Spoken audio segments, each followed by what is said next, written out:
نیکی اور بدی کرنے والے کو برابر نہ سمجھو، کیونکہ اس طرح محسن احسان سے متنفر ہو جائے گا۔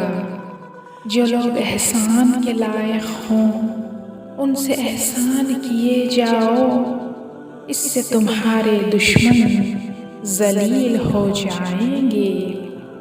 کسی کے ساتھ احسان کرنا ہو تو ایسے شخص کے ساتھ کرو جو اس کو یاد کرتا اور دہراتا رہے۔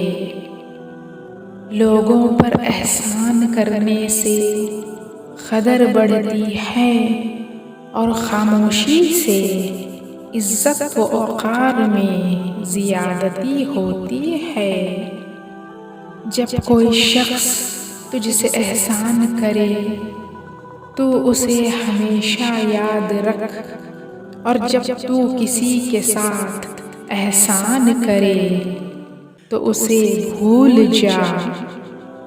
آدمی کی خوش قسمتی اور توفیق کی بات ہے کہ وہ اپنے بھید اور راز ایسے لوگوں کو بتلائے جو انہیں محفوظ رکھے، اور احسان ان لوگوں سے کریں جو اسے مشہور اور ظاہر کرے۔